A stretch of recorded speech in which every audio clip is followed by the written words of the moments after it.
So, in this box could be something which could revolutionise how we spot clean. Let's check it out.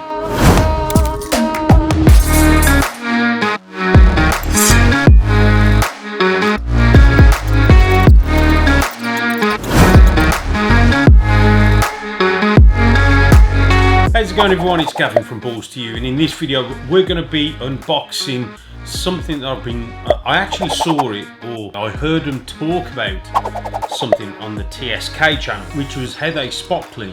And it sort of got me thinking, because I thought, right, hang on a minute, this could be interesting. I'm going to show you what I'm going to be using moving forward for spot cleaning, and I'll try and do a time-lapse video on using this product and seeing how well it gets on and seeing exactly how well it's going to work here at the HQ. Let's take a look at it.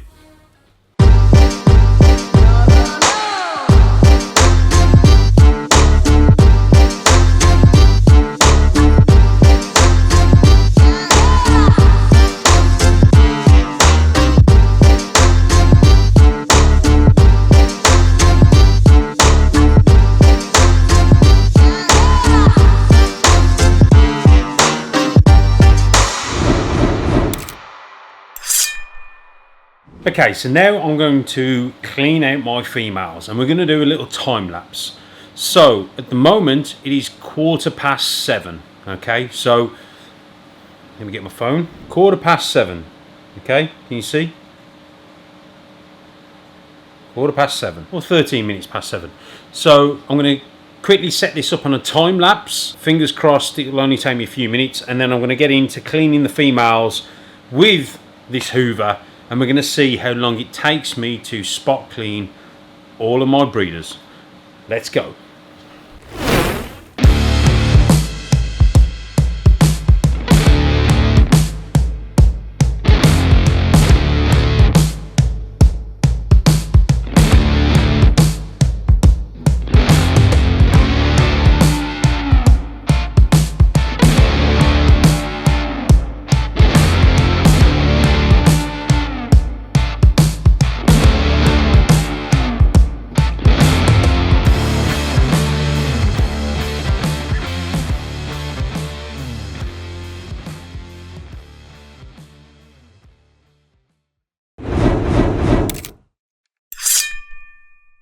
So there we have it, guys. It's actually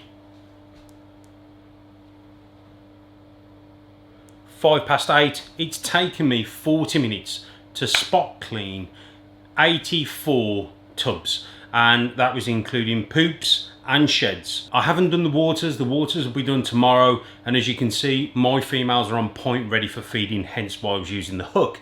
I had to empty the cylinder twice. Now the cylinder is a 20-litre capacity, however you've got a big filter in the middle, so it sort of takes up probably half of that, so I'd say 10 to 15 litres, and I had to empty that twice. So obviously, as you can see, got rid of that, chucked it in the bin, or if you want to put it over your garden you can. That's what I tend to do, and just use the coconut bedding, which is Reptchip, only the best. I tend to use that on the bedding of the plants, and that works really well. A couple of things to note: it is quite loud, however it didn't really seem to bother my females too much, so that was pretty good. And obviously when you are continuously using it, it does get warm, so the air that it's pulling out or pushing out will be quite warm, so obviously leave your door open, leave your window open. Now as for dust, it didn't throw out any dust, and the good thing about this Hoover, because of it being an industrial Hoover, it's got a big filtration system on the bottom which basically stops it kicking out the dust out the back. So for those who are worried about it kicking out dust particles, obviously it probably does to a minute standard, but I mean, looking around, it's not that bad at all, if anything. The bad points: noisy, and it does get warm, so obviously leave your window and door open. The other thing was the pipe clogged up twice, which, to be fair, let's face it, I'm sucking up sheds, big sheds from females and big poos, so I'm not surprised it got clogged up. But a bit of a whack and a tap and away it goes, and it's all good. So 40 minutes cleaning out, or spot cleaning, 84 breeder tubs, and they're females for me is an absolute win-win. Now, I enjoyed using that, and I thought, you know what, yeah, this works really well as in time factor. So now, you know, I've spent 40 minutes cleaning that rack. You know, I could go on and clean and spot clean the whole building if I really needed to within a day. Normally I clean one rack a day, then I go on to the next rack, etc, etc. But obviously doing it this way, it does save a lot of time. Now, the one thing I want to touch on is I don't go all out and clean crazy with snakes, especially females and stuff like that. And the reason for this is because if you've ever noticed, when you do clean out an animal or clean out one of your snakes, it automatically, you shut the drawer, you come back 10 minutes later and it's gone and in the corner. That's because it's sent in its own tub. So if you clean it out and then put fresh Repta chip in or fresh bedding, 9 times out of 10 it will go and poo in the corner or wee in the corner, because it's kind of telling you, this is my territory. It's marking its territory. So what I find is when you clean them too much or you're too cleany with your snakes, they tend to go off food. And you see a lot of people who say, yeah, you know, I'll keep my collection spotless, but then they have problems with feeding.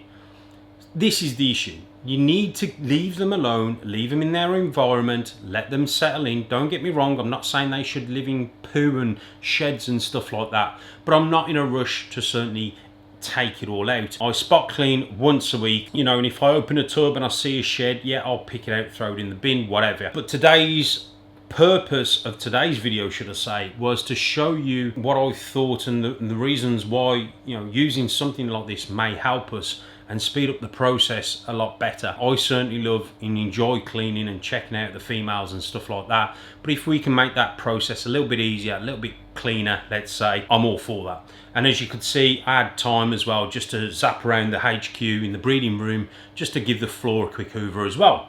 So that's my little new equipment excitement, if you like. I've never been excited about a vacuum cleaner, and let's face it, it's an industrial cleaner, guys. It's not a woman's vacuum. I don't mean that in any sexist way, but it is an absolutely awesome bit of kit. Like I said, it's designed for DIY use. It's designed for taking water as well. So if you get a bit of water sucked up in there, don't panic. It's not going to blow the motor, unlike if you did it with a Dyson or something like that. So if you are going to get yourself one, like I said, bear in mind what you're going to use it for. It's probably worth getting if you've got a big collection. It will certainly save a lot of time. Just be mindful that it's noisy, and that obviously it can only hold so much, so you'll have to empty that. And also, obviously, it will get the warm air flowing in your building, so it will raise the temperature in the building. It's probably raised the temperature in the breeding room probably by about 3 degrees, something like that. So it's not a problem. Leave the door open, leave a window open, bit of fresh air, never hurt them. So I hope you enjoyed this video. I hope it gave you some food for thought. Like I said, I'm going to start using it because I've just used it, and I think it's going to, I'm going to say this, I think it's going to revolutionize spot cleaning as we know it. There you go, I said it. Anyway, guys, leave your comments in the comment box below. Obviously, I love your input, whether it be good or bad, and don't get me wrong, like I said, I always love to see other people's point of view, because you may see something that I didn't. So please leave your comments in the comment box below. Hit that notification bell, smash that subscribe button, and smash that like button. But for now, guys, hope you're all well, hope you're all staying safe, and remember, support USARK. I've talked about this before on my live. This could affect us over here in the UK and in Europe. So if you can support USARK, please make sure you do. But for now, I'm going to leave that with you. Take care, and I'll see you guys in the next one.